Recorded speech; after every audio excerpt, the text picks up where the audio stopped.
This week on the Analog Circle podcast, we get an update on 3 of Hideo Kojima's latest projects.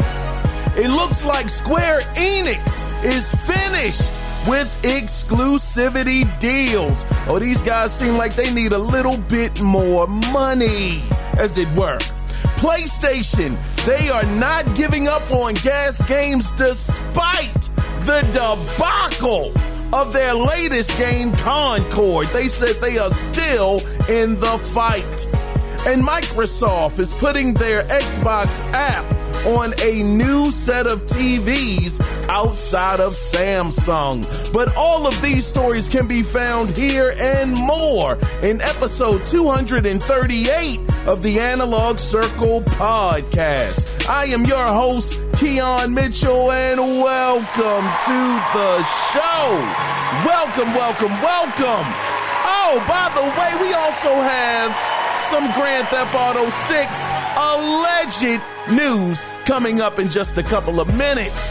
But as always, if you do want to be a part of the next episode of Listener Feedback, you can do it 2 different ways. You can either call in on the phone number hotline at 443-627-9087 and let your voice be heard. Or you can email the show, and the email address is simply the Analog Circle Podcast at gmail.com. Now, guys, before we officially get started, I did want to bring up just a couple of stories that I did not write down, but I'm kind of remembering off the top of my head. So one of these is a report coming from Gamer.com, or the writer Christopher Dring, who says developers can expect an 80% loss in premium sales when using Xbox Game Pass. But he does say that Game Pass, it can boost multi-platform sales due to the player boost in players on Xbox. Now, the thing is, you think about this for a minute. Each game is going to lose 80% of their sales, premium sales, because of Xbox Game Pass. Now, I don't know how good of a deal that is for a publisher and a developer. Of course, Xbox, they're kind of getting it from both angles. They can get some sales from their games, but they can also get that monthly subscription fee that they charge for Game Pass. But I have to believe that if you are losing 80%, God dog, that's a lot of darn money and sales. If you are losing 80% of premium sales because of a service like this, how beneficial is that to you? How beneficial is that? Will the games continue to have amazing quality similar to PlayStation 5? Is that still going to be a thing further down the road? Now, I got to say, when you look at games like Doom, the latest Doom that's coming out, Dark Ages, when you look at games like South of Midnight, and then you see Perfect Dark, it does seem like it's not going to be too many compromises there, too much, but it's hard to say. It's very, very hard to say. We'll see what happens with this. This has been a heck of a, not a crazy week. CES has started. I finally did get a chance to see some of those Sega mini arcades, and God dog, shout out to Sega, man. Those jokers look good. I got to get all of them. I'm on my Pokemon. I got to have all of those. That Outrun looked dope. It had the steering wheel, the little mini steering wheel on it. Sonic looked real good. Shinobi looked good. Golden Axe looked good. I'm like, God, dog, I really need to add these to my collection. So I'm definitely looking forward to that. For sure. Hasn't been too much shown at CES too much this year to get me excited. But yeah, that was just something that was shown right there. But anyway, moving on to another story that I did not write down too much, just thinking about it from the top of the mind. Horizon Zero Dawn is actually going to be getting a movie. I don't know when it's going to be releasing. I don't know who it's going to be starring, but they did make the announcement that Horizon will be getting a movie. Now, I don't know if this is going to be a CG movie, if it's going to be real actors, who knows? But I mean, it will be interesting. Now, I did not beat Horizon Zero Dawn. However, I did beat Horizon Forbidden West, which was sensational. Absolutely a fantastic game. I loved it. Now, of course, I do plan on picking up not the remake, but the remaster of Horizon Zero Dawn and giving it a shot. But will any of you guys be actually checking out the Horizon Zero Dawn movie? And I gotta say, we are actually living in a bit of a golden age when it comes to games being pretty much transported. I know that's not the right word, but pretty much being made into movies, video games being made into movies on the big screen. We have finally got it to a point where they're actually good. These are very, very good movies and shows. I mean, we saw that with Fallout that released last year. Excellent series. We saw it with The Last of Us. We've seen it with We've seen it with Sonic. Oh man, did y'all know this? The Sonic movies that I saw, another thing that I didn't write down, but I believe they have made a combined $1 billion off of Sonic movies. So that franchise, movie-wise, has been amazing. Hold on, I feel like I really need to look that up, though. I'm curious because I don't want to say the wrong thing. That sounds like a lot of money, but I believe I saw where it said it made $1 billion. How much has the Sonic the Hedgehog movie franchise made? Yeah, $1.06 billion. According to IMDb, the latest entry into the series, Sonic the Hedgehog 3 Feet, which is inspired by the Sega video game franchise of the same name, has so far grossed $336.5 million worldwide since its theatrical release on the 20th of December 2024, bringing the series' total earnings up to $1.06 billion since Sonic the Hedgehog 2 Feet in its 2020. God darn, shout out to them. $1 billion movie franchise based off of a video game, not a video game character, but many video game characters in the Sonic world. Absolutely amazing. God, dog. So yeah, we are living in one of those eras where finally, just like what would you say, superhero movies, they used to be terrible back in the day. The only good one we had was Superman. And, you know, afterwards they tried Flash once, or Captain America years ago. Those wasn't hitting too tough. The Hulk, I guess the Hulk TV series was, it was decent. It wasn't too bad.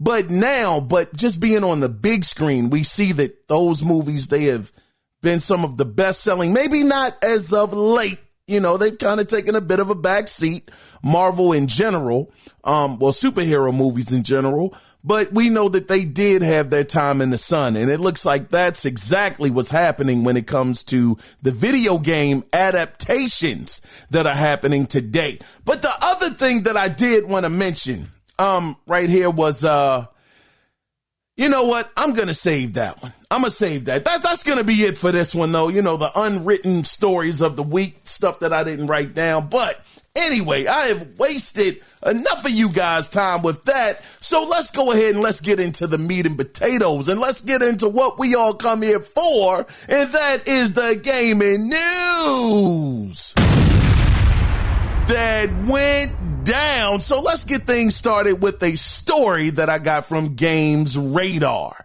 So I wanted to, start this episode off with some great news, a bit of really great news, as it were. And this is coming courtesy of Shift Up. So the developer behind Stellar Blade, a company representative, said, and I quote, "The payment of pluses and bonuses is a way to encourage talent," end of quote. Now, what am I talking about? Well, God dog, all of Shift Up developers received a PlayStation 5 Pro, and more importantly, they also received a $3,400 bonus for the success of Stellar Blade. Now, the mind-blowing part of this is on August 19th on Twitter. It was revealed by Twitter user Stellar Blade / Nike, spelled Nikke, that Shift Up generated over $48 million USD, which was a 65% year-over-year increase. Stellar Blade by itself made over $19 million USD, but Nikke, or Nikke, they made the bulk of the money, coming in at $28 million.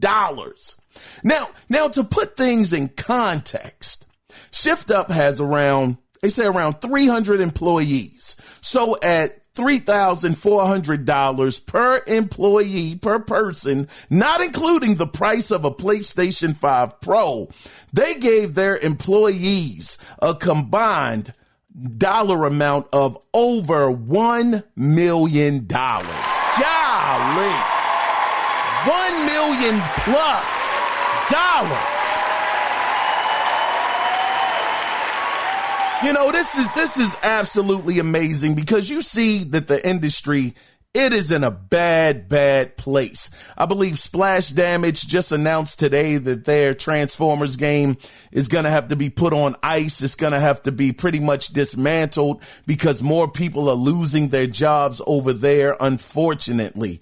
But it amazes me that a company that generated over $48 million was so happy with that return that they not only gave their employees a PlayStation 5 Pro, but $3,400. But yet you'll have some of these studios that they can make $100 million and it's a flop, and the studio is shutting down, making $100+ million.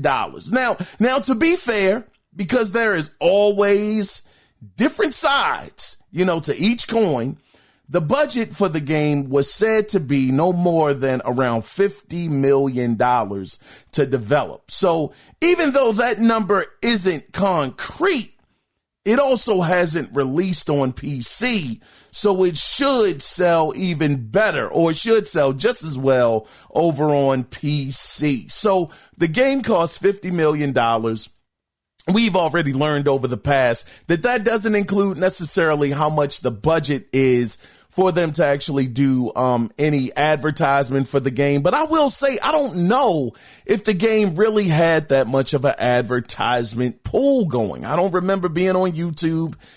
I don't know. Maybe I might have saw a YouTube. Well, I can't say. I don't know if I saw a Stellar Blade commercial on YouTube during the time it was released. So I don't know how big the budget was for the advertisement, but the fact that the game cost no more than $50 million. I saw something that said it cost as low as $30 million. And the number, just to give you a little bit more context, that number of the game making $19 million, that was actually reported on, I believe, over the summer.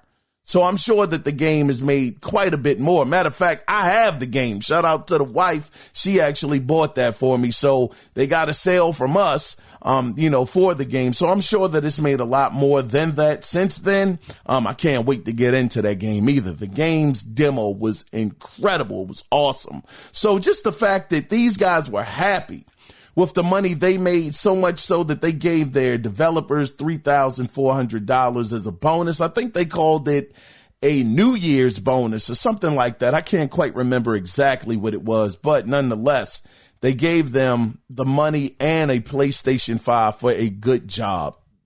Great job. Well done. So it would be great that if that was the case for a lot of other developers that are in the industry, but unfortunately, some companies are just extremely greedy and they want it all. Enough is never enough. But anyway, shout out to those guys over there at Stellar Blade. Shout out to Shift Up for doing this for their employees. This was absolutely fantastic.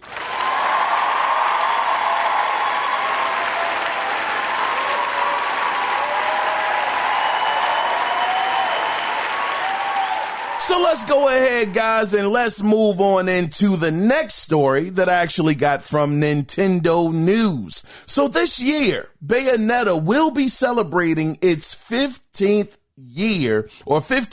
anniversary since the first title was released. And Platinum Games said this. They said, and I quote, "We have a few things in store to celebrate this milestone, so keep your eyes peeled." End of quote. Now, this is actually kind of interesting because I have Bayonetta. I had the double pack when it was Bayonetta and Vanquished. They both came together in a pack. I think it was like $30, might have been $20. You know, it wasn't very expensive. I actually played Vanquished, beat it, loved Vanquished. Vanquished was hard. That joint was so dope. It was so fast paced at first though. When you hit them boosters and I mean, it just started blasting all over the place. Why haven't we got a doggone sequel to that game? That game was so impressive. So much fun. You know, so I played that, enjoyed it. Bayonetta was in the pack, like I said, and I never gave Bayonetta a shot. I'm gonna have to hook up the Xbox and maybe get that going a little bit because I think her guns are in her shoes or something like that. I mean, she almost looks like a Dante, like a Devil May Cry-esque. It looks like that kind of gameplay, and I love that kind of gameplay. God, dog. Fast-paced, action-packed. I love that. So just the fact that she's been around for 15 years, celebrating, 15 years of being around in the industry. That's a milestone. I know that Nintendo is locked up. I think the second Bayonetta that came out, it's maybe been a couple of years now, but it came out on the Switch. A great game from what I heard. I didn't play it. Like I said, I never played the first one, so I got to definitely get down with that. But the fact is that they said keep our eyes peeled. I'm not expecting any announcements of a new Bayonetta. Maybe they'll come out with maybe some, well, not an action figure, but the posing figures where you can put them up on your shelf and they're actually in a pose or whatever. Maybe they do something like that. I haven't heard anything about amiibos in a while, so I doubt that they'll be doing anything like that. But nonetheless, for all of you Bayonetta fans out there, keep your eyes peeled because something may be coming down the pike sometime soon. Let's go ahead, though, guys, and let's get into some quick news. Now, I got this actually from Kotaku, and I talked about it earlier, but this is a little different because The Last of Us Season 2 will begin in April of this year. That series was awesome. All right, I'm going to cut that off right there. God dog, joint was dope. It was dope. It was nice. I enjoyed it. The first season was great. It was really, really nice. It was very close to how it actually was in the game. Very easy for someone that wasn't familiar with the franchise or the games to follow. I thought that they did a really, really good job. I know people want to talk about the episode with, man, I forgot, with the guy that actually he died. Well, I don't know. I don't want to get into spoilers, but for y'all that played The Last of Us, y'all know that one of the characters that appeared in the show, he never was in the game. Bill's, his love interest or whatever. Yeah, he was never in the show. I mean, in the game. And people always say that was the best episode. No. That didn't do it for me, brothers. I was more so, my favorite episode that really touched me. It hit me in the feels, man, was when, Henry and his brother were, they met up with Ellie and Joel. And just like in the game, man, hopefully I ain't doing no spoilers. I don't want to get into too much spoil. I mean, I know the show is over a year old now, and the game is way older than that. But I'll just leave it at that. When that situation happened, oh man, good grief, that was like one of the best episodes. A heart man pulled at the heartstrings. Seriously, that was a good darn episode. But anyway, I'm gonna leave it there. That was my favorite one. If I had to choose, that one right there was just sensational. Very, very good episode. But yeah, for people that are excited about this, I'm excited to see what kind of direction they go in, knowing what happens in The Last of Us Part 2. There's so many people hate. Oh, they hate the game. I loved it. It was doggone. It was Oscar worthy. Forget a doggone Game Award. It was Oscar worthy. As great as that game was. Love the story. Love the characters. Fantastic. People did not like that game. And it was because of a certain so-and-so who got so-and-so'd at a so-and-so time. Yeah, I ain't trying to do no spoilers. So I'm interested to see what the world do they do in season 2, knowing how things happened in part 2 of the game. I'm guessing that they'll probably slow it down a little bit. They'll probably give us a little bit more context as to what Joel and Ellie have been doing in between time before part 2 actually starts. Because, The Last of Us Part 2, because we do know that, and it's not really spoilers. It's just more so just for story context. In the game, we see that Joel, he's kind of calmed down a little bit. He's a little older. He's a little more calm. He's kind of a little bit more relaxed in the second game. So he's not that same person. So in between that time, we don't know what made him get to the point that he's at in the game. So maybe they will actually pick up some of the pieces of that in the show. It'll be very, very interesting if they take that route, because it'll almost be like the lost chapters of what happened to them in between that time, between 1 and 2. So we'll see what happens, though. We'll see what direction they go in. I think that the budget is probably going to be a lot bigger. This show won some awards, has a lot of, made a lot of people tune in. So because of that and it being a success, I'm sure they're going to dump a lot more money into it, a lot more money and a lot more resources. But we shall see. I just hope that it's a little bit, not a little bit, I'm hoping it's a lot more action. That's the one thing that I'm hoping for. It's a lot more action. We see a lot more different, enemy types in the story, on the HBO series. But we'll see. I don't want to get too long-winded with this one. Let's go ahead and move on to the next story that I actually got from IGN. So in more quick news, an Xbox Wire post announced that Xbox will be partnering up with LG Electronics to bring the Xbox app over to LG Smart TVs.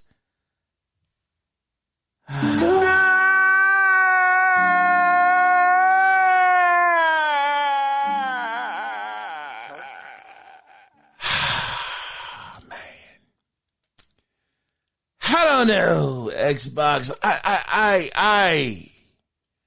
Oh man. How successful was it on the Samsung TV?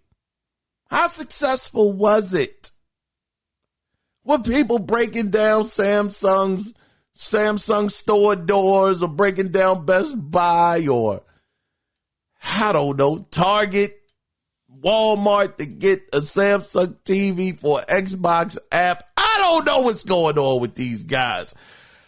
I understand it's a money play. I get it.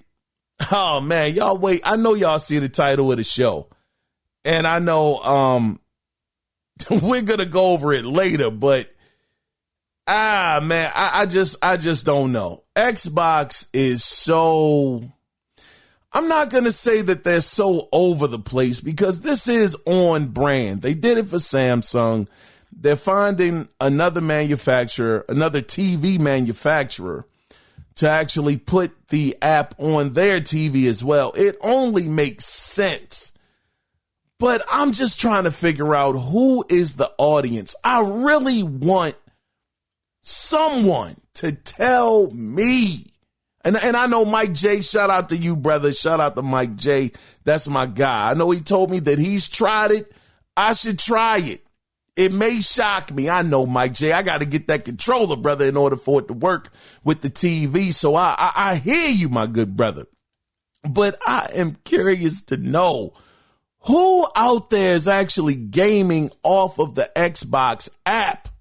Because I'll say this, when I did get into the app, it seemed, and again, I didn't play any of the games. I didn't get into a deep part of the app. It was just surface level, but it seems very limiting as opposed to a console. It seems very limited.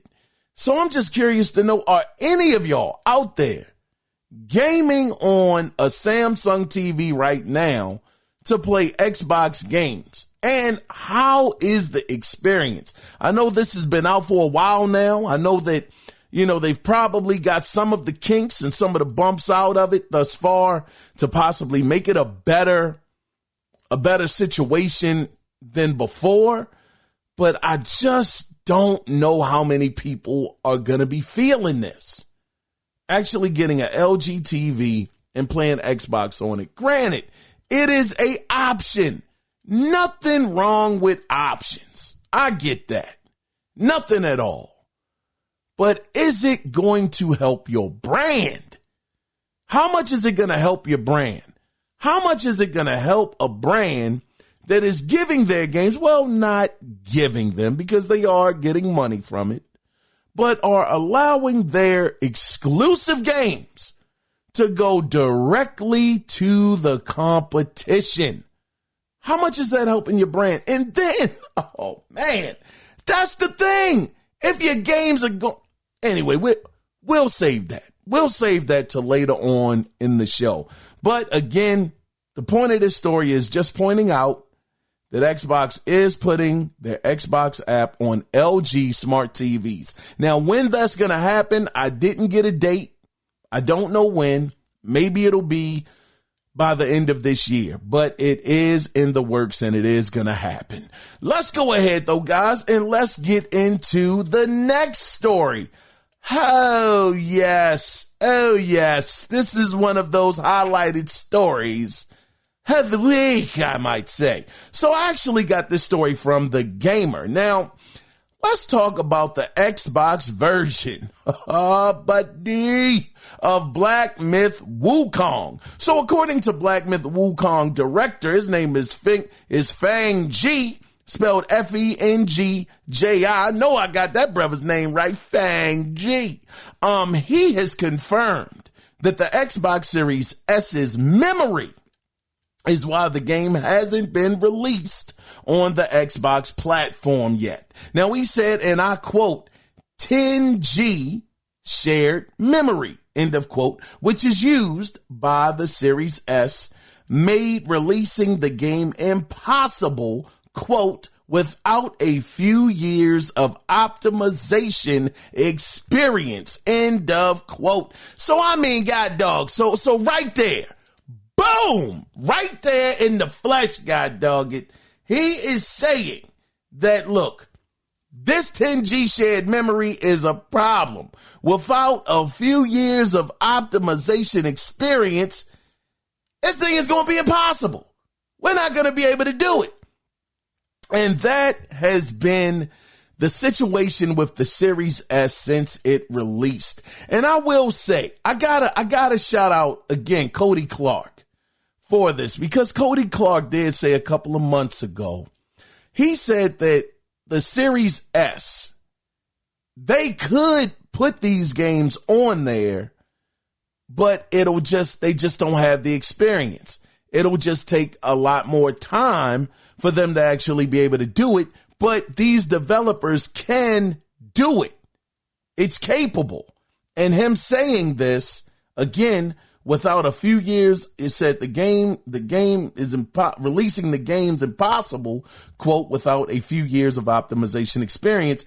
That does show that, yes, it's capable, but who the world wants to go through the problems?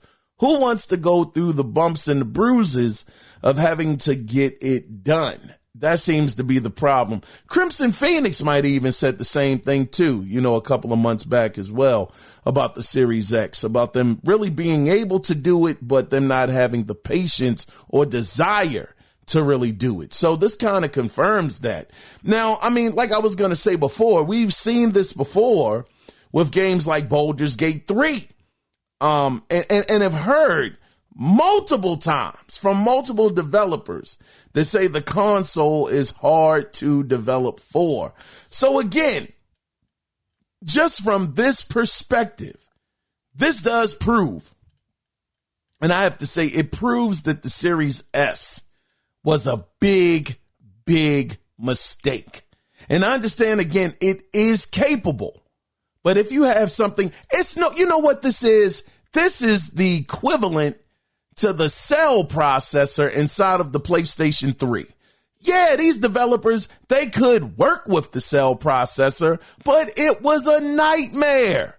Nobody wanted to deal with it. So when they actually put games on it, they were poorly optimized. They ran a lot better on the 360. A lot of developers kind of shunned away, from developing on the PlayStation 3. Matter of fact, I think his name is, Gabe Newell.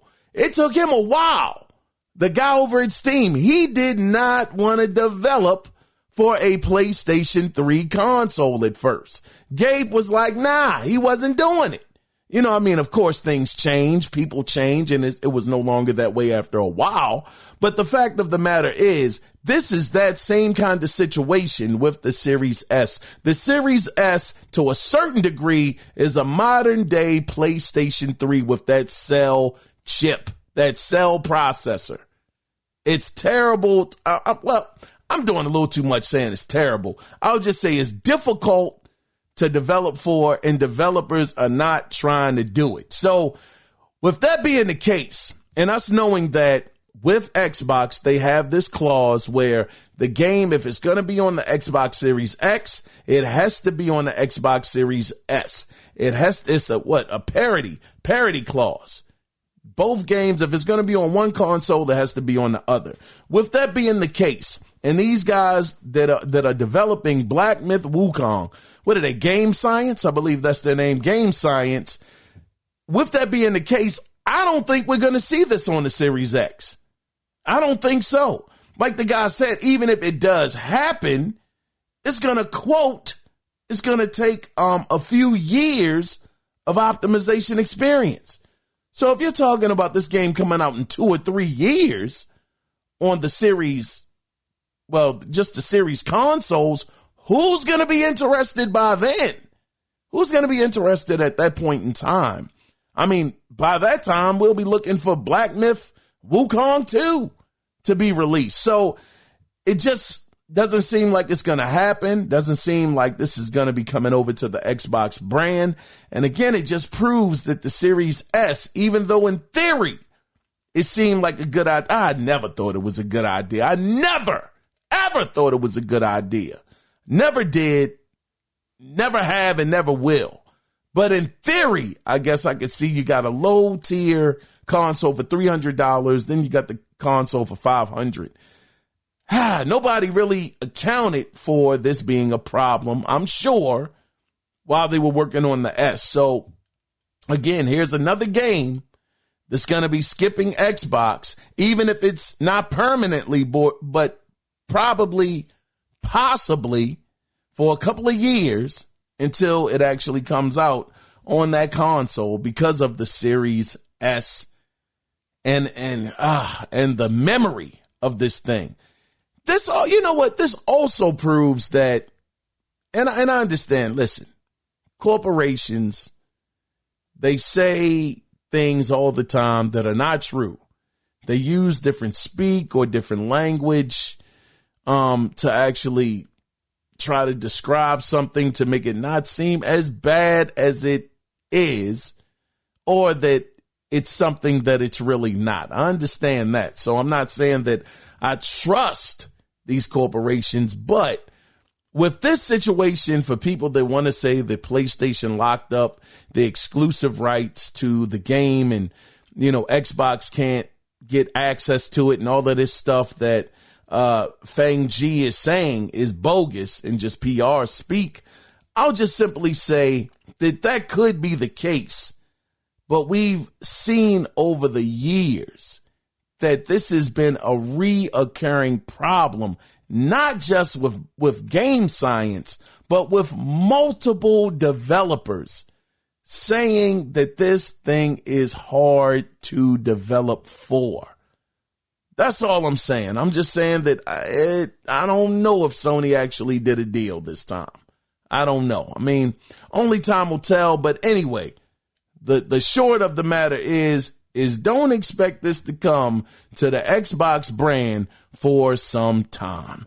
Let's go ahead, though, guys, and let's move on into the next story that I got from Game Ranks. Now, gonna move in. Actually, I mentioned PlayStation. Let's move into some PlayStation news. So Hermen Hulst, he sat down with Insider Gaming and told them the company will, quote, continue to focus on developing live service titles along with the story-driven single-player titles that our players want, end of quote. Now, he also said, and I quote, we are learning a lot as we establish the ability to develop high-quality live service titles with SIE. Helldivers 2 attracted many players through continuous content provision and archived results that support the potential of live service titles, end of quote. So it seems like based off of Helldivers 2, he said that because of that, it's still hope and potential for us to make live service titles. The thing is, Hermen Hulst, listen, brother, you are a highly intelligent man. You're doing something that I could never do, which is be in the video games industry making video games. Phenomenal. One of the best graphical games that we've seen this generation actually came from your old studio, Guerrilla Games, Horizon Forbidden West, one of the most beautiful games made this generation.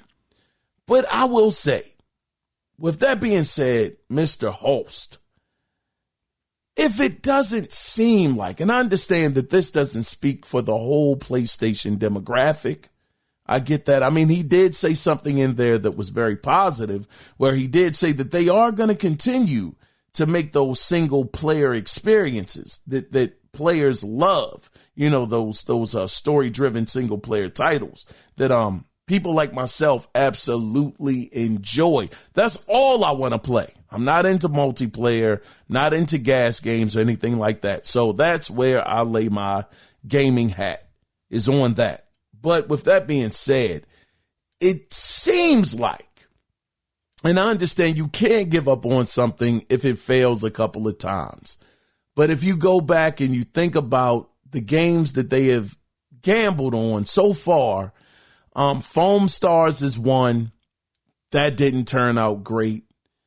You had back in the day, y'all remember Predator Grounds or something like that. I forgot. That was a multiplayer game. That didn't do too well. You guys actually tried it again with Concord. That didn't go too well. And you guys had the launch title that released. It did become free after a while. I think it had to do with cars or people on skates. I can't quite remember the name of that game, but that was also a games as a service game, a live service game. And that didn't do well either. It's like sometimes you just might not be good at certain things. Single player games, God dog, they got that thing sewn up. Wipe their hands, wash them. Nobody does it better than them with single player games. But these gas games, whoo, man, these jokers are struggling when it comes to those. So for anybody that thought that Concord was going to be a game that was going to truly have them look away from doing these kinds of games again, ever again, it's not happening. And I understand that, who is it? They have Bungie. Bungie is excellent at what they do. I know that they with Destiny, they had their ups and downs with that game. But overall, I think people truly enjoyed it. They also have, what's the other game coming out by Bungie? It's a game that was made back in the day, and they're actually bringing it back. I think it's supposed to be sometime this year. Yeah, sometime this year. I can't think of the name of it at the moment. Used to be on PC, on Macintosh, actually. It used to be on Apple years ago. Anyway, it might come to me later. But I'm sure that it's going to be some pressure on those guys to deliver when it comes to that game. Who knows how it's going to go, but nonetheless, they're going to continue to move forward on this path of trying to get a hit when it comes to these live service titles. We'll see that they're huge money makers. I understand the reasoning behind it, but sometimes you're just not good at certain things. You can't be good at everything, so we'll see what happens with this, and we'll see how deep it goes, how deep the rabbit hole goes with them actually getting with these or trying to produce these live service titles on the PlayStation. But let's go ahead and let's move on into the next story that I actually got from Gaming Bible. And actually, we're going to be sticking a little bit more with PlayStation with this one. Now, it was confirmed by PlayStation co-CEO Hideki Nishino, who said, and I quote, "There is no doubt that home video game consoles will remain at the center of our business for some time," end of quote. Now, we also said we believe that hardware will not disappear just yet. Shout out to them for actually, yet again, being able to read the room and saying that consoles will remain the center of our business. God, dog, shout out to y'all. Man, that's all we want. That's all we want. Make your console the priority. Forget everybody else. Forget the TVs. Forget bringing your games over to your competition. Forget putting it on PC. Just concentrate on your ecosystem. That's it. Once Microsoft start caring about what this one wanted, what this one wanted, this one wants, I'm like, man, what the heck is Xbox? What are y'all? Y'all worried about everybody else. Y'all start putting PC ahead of the console. PC got exclusives. Console ain't got nothing. No exclusives. You want exclusives? Go over to PC. Man, get the heck out of here. I'm so glad that, again, co-CEO Hideki came out and said this. Nishino, hopefully I'm saying that brother's name right, that he said this, that he said that that's going to continue to be the center of their business, consoles. So many people want to act like just because what Microsoft is doing, everybody else has to do the same thing. That is not true. Not everybody is in the gaming space that Xbox is in. And what I mean by that is these jokers are being outsold 5-1 in some territories. 5-1. People are saying overseas they don't even know what an Xbox is. Shout out to Porter Rock for that, by the way. He was the one that was saying, I think he was in Germany, and he said he had an Xbox and he was getting moved out of the place he was in, and the movers were like, "Oh, what is that?" He said, "It's an Xbox." They said, "Oh, I ain't never seen one of them before." Matter of fact, shout out to Pete Rock. Oh, man. Shout out to that brother, man.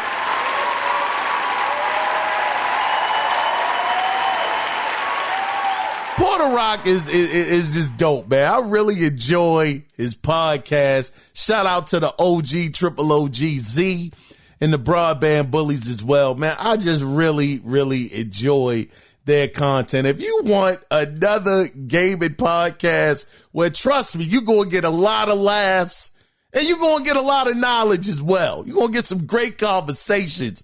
Go over there and check out Z's podcast, Broadband Bullies. He's Next Gen 720 on YouTube. and go check out Porter Rock 77. Those brothers are absolutely awesome, man. But anyway, we're going to go ahead, though, and just move on into the next story that we have here. Let me see. We covered PlayStation. We got the PlayStation news. I'm keeping the focus on the console, as we love to see. You know, stop thinking everybody got to do what Microsoft has to do. You darn well know that Nintendo, they refuse. I would be absolutely shocked if Nintendo started putting their games on PC.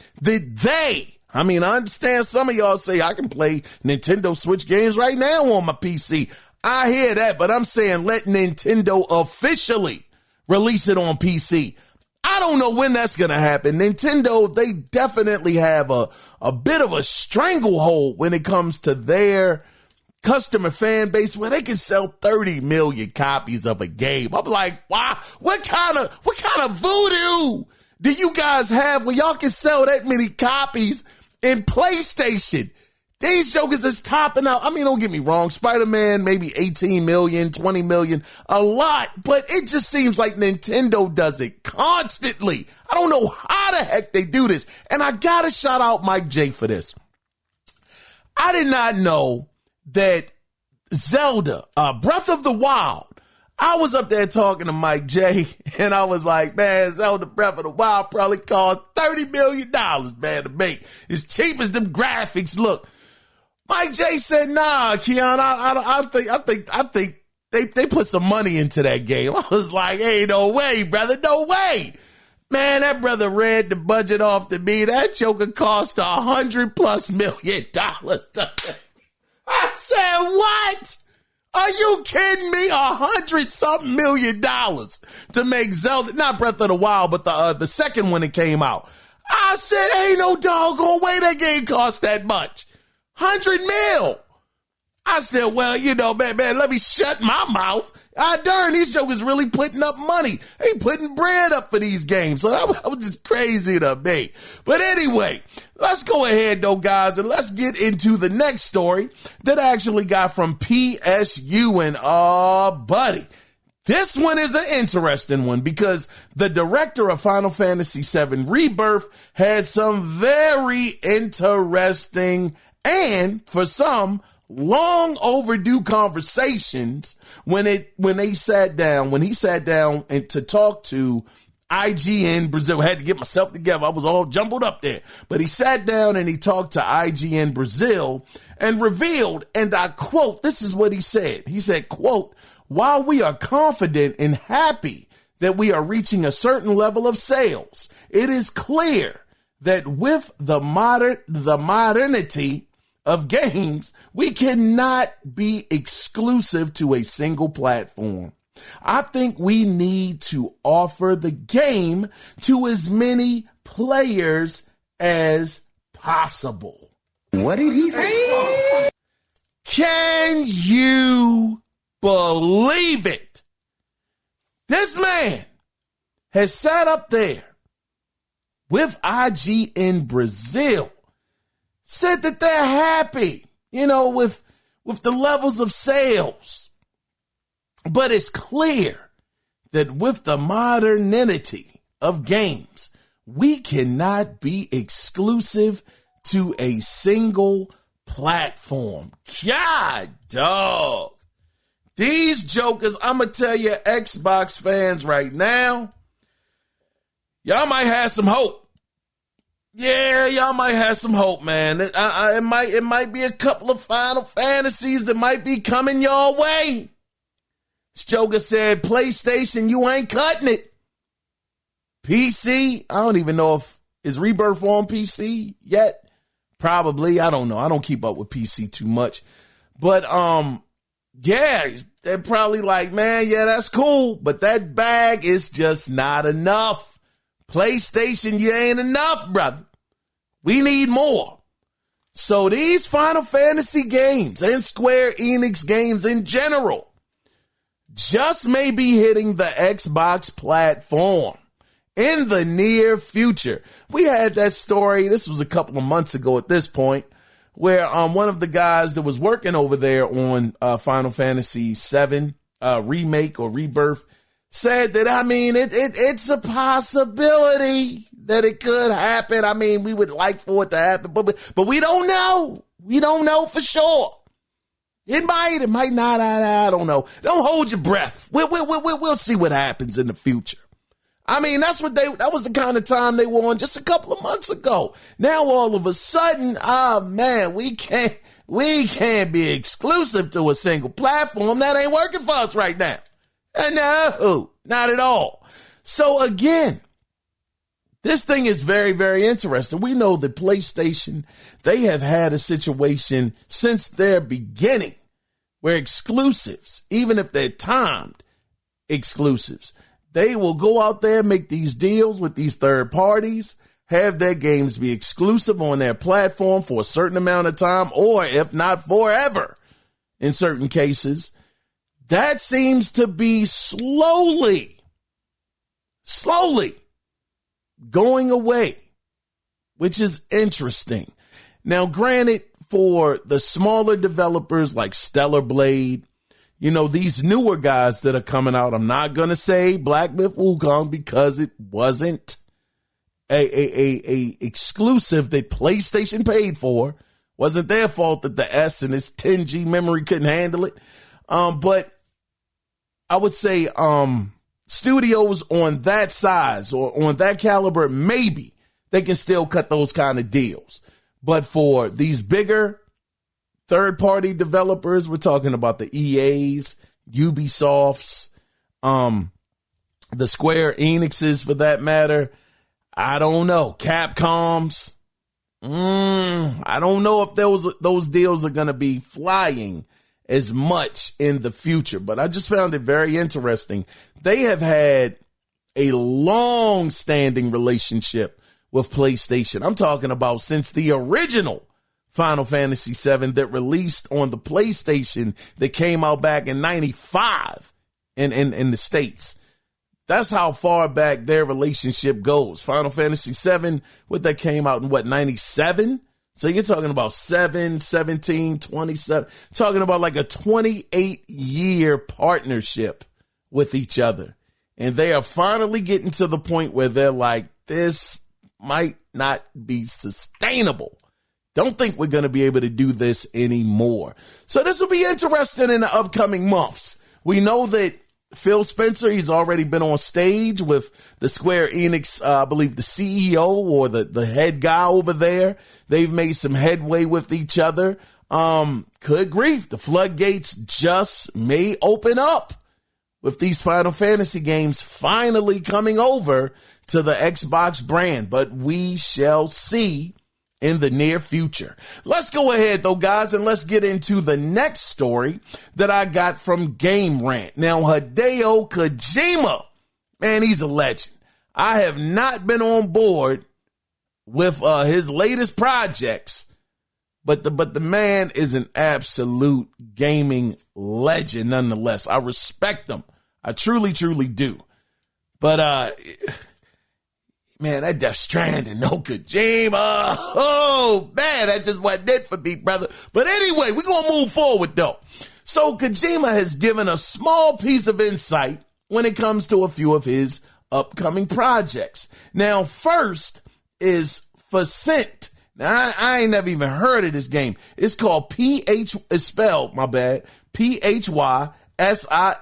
Physint, which was announced. Now, this was actually announced a year ago. And it has been described as a, quote, next-gen action espionage game, end of quote. Now, it's in early development and using the latest cutting-edge technology and talent to make. Now, the game's casting process, however, was delayed due to the SAG-AFTRA video game strike. Yeah, that was happening last year sometime. Now, he's hoping to get on track this year in 2025 with that project. So, first off, did any of you guys hear about this Physint? That's the code name for it. It being an action espionage game. Pretty much his answer to Metal Gear Solid. I believe the backstory to this, and I didn't write any of this information down, so I'm going off of memory. My memory is terrible, but bear with me. I believe this happened when Kojima had some kind of health scare. Don't know the year, don't know the time frame, but somebody was asking him about Metal Gear Solid, if he would ever be able to make Metal Gear Solid again or something like that, or would he ever go back into the espionage genre of gaming? Some kind of way, not verbatim, that's how it happened, but something along those lines made him think of, okay, let me make another espionage game. So this Phasent is what that is going to be. So again, this is kind of fell by the wayside a little bit, or not fell by the wayside. That's a little too much. It's been delayed because of the SAG-AFTRA video game strike. And again, he's hoping to get this project on track sometime this year. Now, he also mentioned the Xbox exclusive OD.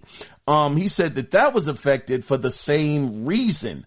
They had actor and environment scanning set up, but due to the strike, scanning and filming were suspended. So that's why we probably haven't seen anything on OD lately, because he hasn't really been working on it because of the SAG strike that happened earlier last year.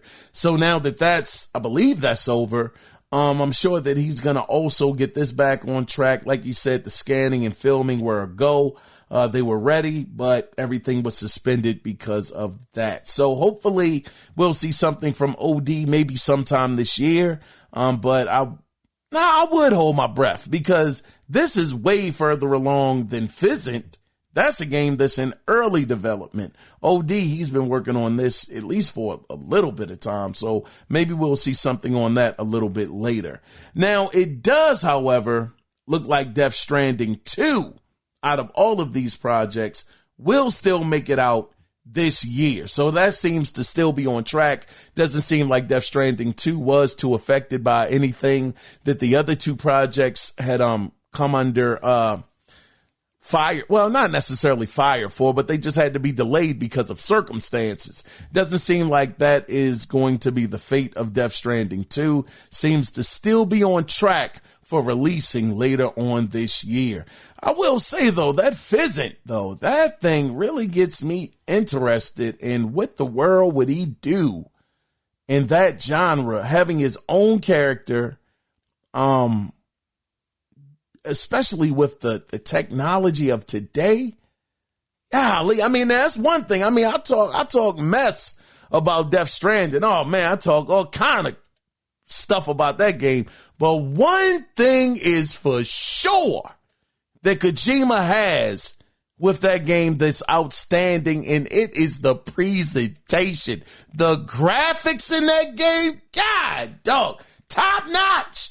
I will not knock that brother. That brother has that game singing on the PlayStation 4. And of course, I know on the PlayStation 5, it's singing. So those graphics are amazing. Man, he got that going. He has that going for that franchise.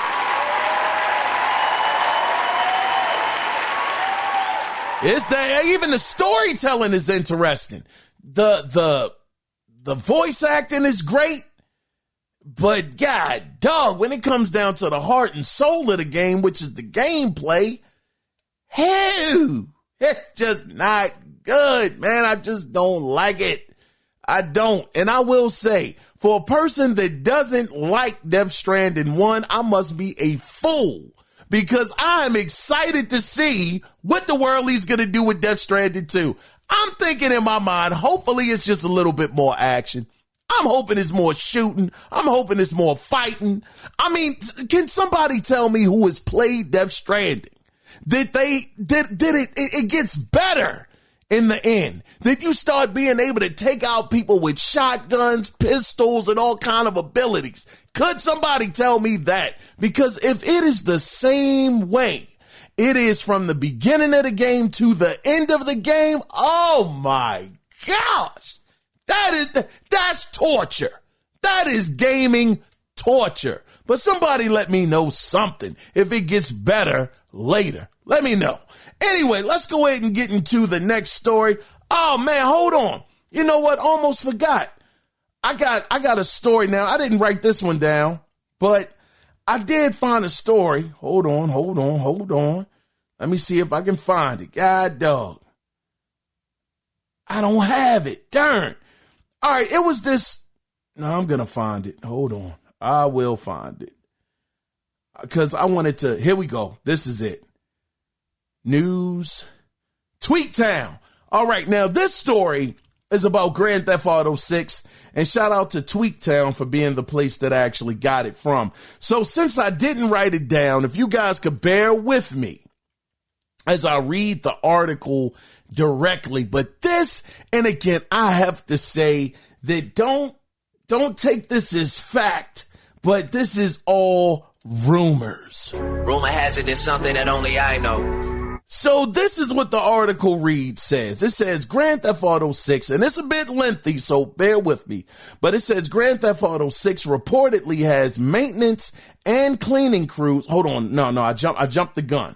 Okay, let me see. Okay, this is where it starts. It says, I spotted a post on X from a GTA 6 leaker that provided some details from some light playtesting, and they did saying that the world feels, quote, very, and I mean very alive, end of quote. Something that, quote, will make the gameplay even more next level, end of quote. And I was like, what does this mean? So it says, how exactly? How is it going to make it next level?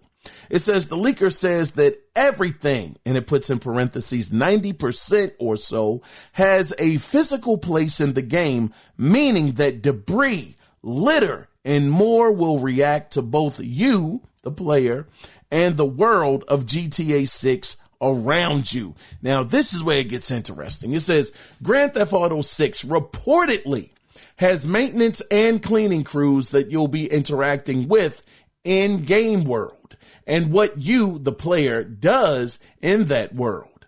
The leaker says that after something like a big crash that leaves debris and broken poles on the street, traffic jams will naturally occur until those teams clean it up. That's nuts. Now, again, I'm not trying to get too excited because anybody can come out with rumors and say that they're true, and we know this. But this sounds so detailed. Can you imagine being on a fast speed chase with the cops? They on your bumper and you slide into the doggone poles in GTA 6. You're knocking them down. Traffic is starting to back up and all kinds of stuff like that. And in order to get the traffic to keep going forward, a maintenance crew has to come out there and clean it up, moving the debris, getting the light posts up from the ground, all of that stuff, cleaning up the car wreckage and all of that. Man, that's some detail. But it continues on, though. It says trucks, vans, cranes, and pickup crews of NPCs will interact with what has happened in a, quote, lively and natural way, end of quote, to help clean up, remove debris, load them up, and take them to their HQ or to dump fields. It says GTA 6 will reportedly have construction workers on the side of the work actually working by digging, putting poles up with cranes, or doing regular road work. God, have we ever seen that before? I'm sitting here and I'm like, man, I don't want to get too hyped. I know y'all can tell I'm excited, but darn, I'm just thinking of the level of detail that we've never seen. Usually when this happens, when the gaming world, something breaks up or something is broken, usually the debris and everything else, it'll just slowly just disappear. You know, it literally will disappear out of the street and you know, you kind of just move on, you know, with the level. But if this is true, and this seems very lofty, by the way, I don't know how Oh man, I don't know how this is going to be possible, but if it is possible and I could be wasted all kind of hyped up energy being genuinely excited about this and it not even happen. But just the thought of having a gaming world that detailed where whatever you do as far as damage in that world, it stays there and it takes a cleanup crew or it's going to take a construction crew to actually put the stuff back with cranes, digging holes and all of that stuff to pretty much put the city back to the way it was. Man, that is sick. That is next level. Next level. Golly, let me continue because they continue on in this report. I'm stuttering and everything. It says, but it's this part. Now, this is what they're saying in the article. He said, but it's this part that has me excited. Man, that ain't get you excited. He says the road and ground itself is destructible.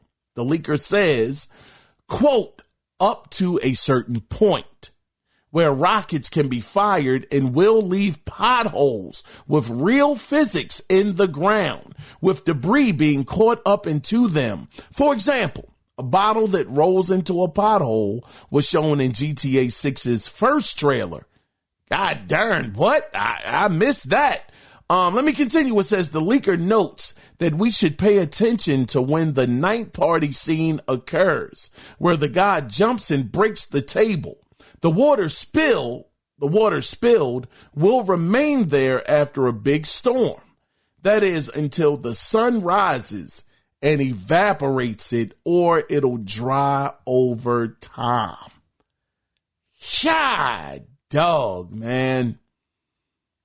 This is so interesting. Can you imagine being on a high-speed chase, or you're trying to get somebody or they're trying to get you? You got a rocket launcher and you shoot it into the ground and it makes a big pothole, and all of a sudden the car gets stuck and can't go anywhere, or it uses the pothole as almost like a jump-off point and it explodes the car.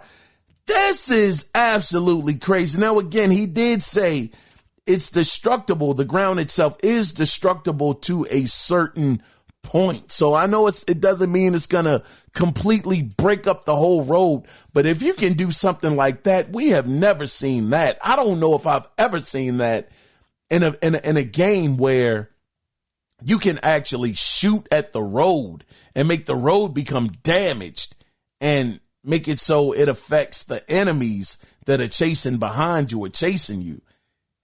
That's something. But it continues on.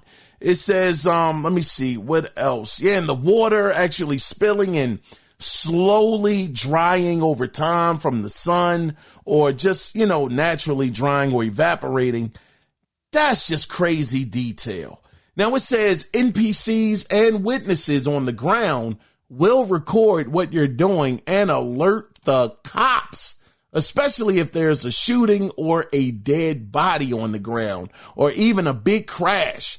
Now, I got to say, that probably taking a few ideas when it comes to them actually calling the cops if they see you doing a crime. That was in Mafia 3. That was a Hangar 13 that actually had that situation going on. Pardon me for 1 second. Sorry about that. But when you would do a crime or you would be in a neighborhood you weren't supposed to be in, man, them jokers using them doggone telephone, what do you call them? Not telephone, phone booths. They was using the heck out of them phone booths on that game. So this is dope, man, where they'll be recording you. Man, who's to say, man, they get you on their phone and record you and possibly send it to the cops. Now all of a sudden you got cops trying to chase you and whatnot. It could be so many things that could happen with this. But let me continue. They said in the article, especially if there's a shooting or a dead body on the ground or even a big crash. So the cops are being called. It's no longer just randomly, all right, you got 3 stars, you just shot somebody. No, they're going to be calling the cops on you. That just makes it a little bit more realistic. Instead of just out of the blue, you got 3 stars up there. Somebody say, I'm calling the cops, man down, or something like that. I don't know what they're going to say, but something like that, that just makes it sound so immersive when they say these kinds of things. So it continues, though. It says the police will establish a crime scene around the dead body, taking pictures, measurements, and then take the body or bodies to the mortuary or a hospital if they're still alive. Oh, my God. Woo! Oh, man. I'm just thinking of the possibilities. I mean, think about this. And I'm sure I'm going way out on a limb with this. But I'm thinking, since this game is really, and again, this is all rumors, Rockstar, Take-Two, Zelnick, none of these guys have confirmed that this is true. But I just want to go into a dream world for the minute. Just let me just, just think about this. Let me go into imagination land. That's where I want to go into, imagination land. Think about this. Imagine that you're on a mission and you fail the mission. The guy gets away. I mean, you wounded him. Cops were called. Couldn't finish the job. They set up the perimeter. You can't get to him. It's over. You thought you had him, but you didn't. They take him to the hospital. He's holding on. He's all right. He's holding on. But they take him to the hospital. You follow him to the hospital to finish off the job. Now, I know this is dark. I know I went to a dark place with this, but I'm just imagining the different possibilities of what could happen as far as the detail. I have never seen anything like that ever, not even be attempted in a game, unless it was just part of the storyline, of course. But randomly, you don't finish the job and it's not a game over screen. Do it again. If they don't implement that into it and they just kind of let it play out, and you know that they're going to take them to the hospital, and you got to go up there and you got to finish the job. Oh, man. All I can say is I hope that this is true. I hope this is real. I'm hoping that the buildings, I'm hoping that the environment itself is completely destructible. I think it's time. I think we have the technology. The consoles have the power.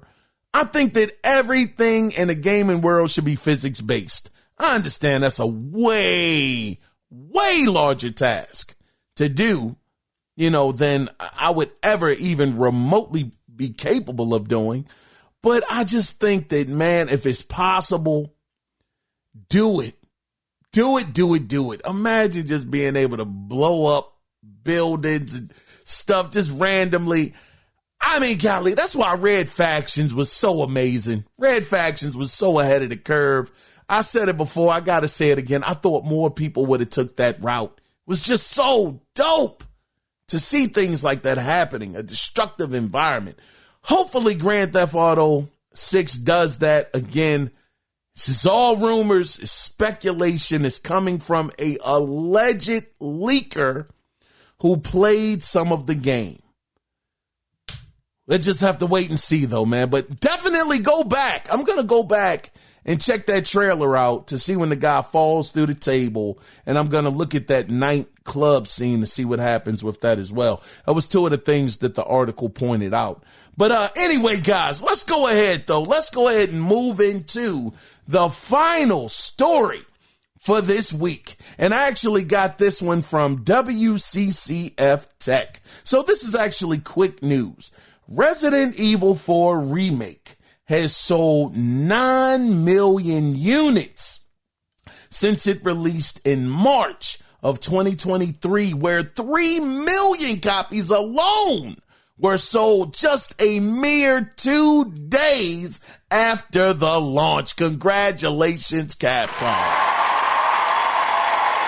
Phenomenal.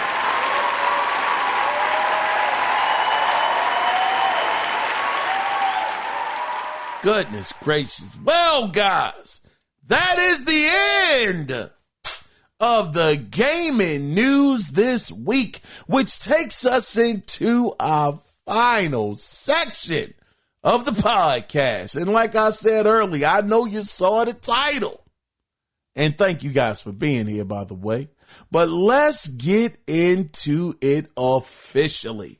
So, my question to y'all is, would you buy the next Xbox? Now, this was a report that was coming out from, I forgot the guy's name. It was an article that I saw from The Gamer.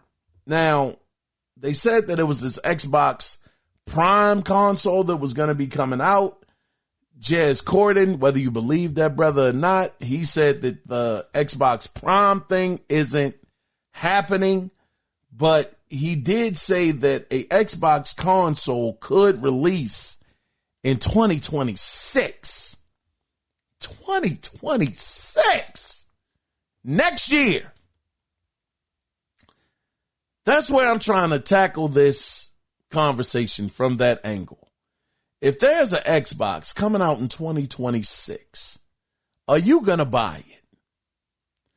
I'm going to tell you, I absolutely am not going to buy it. And it's a simple reason. One simple reason. Your games are coming to PlayStation. Heck, some of your games are coming to the new Switch, the Switch 2. Some of your games are going to be over there as well. Why do I need your console? Game Pass is not nearly enough for me. I play games on a game-by-game basis. I don't need 1 million games at one time to choose from. I know exactly what games I want to play, and I don't feel as though I need a situation where I got access or have access to 700 other games that I'm not going to play. I'm going to get the games that I want to play specifically, and I'll play those. So, yeah, that's just not enough for me. Game Pass may be enough for someone else. It just may be. That might be exactly what they want. But, no, as long as their games, or there is a chance that their games are going to come to other platforms, I'm not going to buy your platform. I would also say that, again, I don't like the way that Xbox treated their customer base. I don't think they put the console as a priority.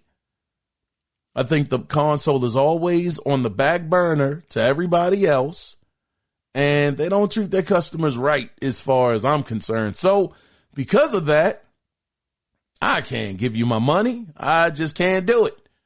I refuse to do it. I'm not telling anybody else to not buy the next Xbox. It's your money. It's your decision. You do what you feel in your heart. You do what your heart tells you to do. But for me, absolutely not. They don't appreciate me as a customer. During the Xbox One era towards like the middle to the end, I was like, God, dog, man, these jokers trying to treat me like a doggone rag doll out this joker. I mean, darn, you giving PC everything, console, ain't got no exclusives. PC got all the exclusives. Oh, man, nah, I ain't doing this. Not at all. So, nah. But I am curious to know, as far as you're concerned, will you, or I should say, would you buy the next Xbox? If you want to be a part of the conversation, you can do it 2 different ways. You can either call in at 443-627-9087 and let your voice be heard, or you can email the show, and the email address is theanalogcirclepodcast@gmail.com. Guys, I want to thank you again for being here. It's always fantastic to be able to talk to you guys. I never take it for granted. Shout out to y'all. Thank y'all so much.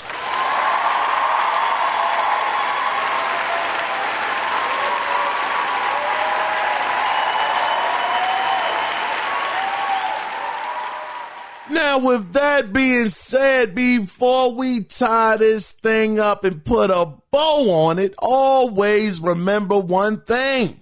It is not about the consoles. It is about the games. So until Wednesday, when we do it again, until then, you guys take care. Be safe out there. Bye-bye.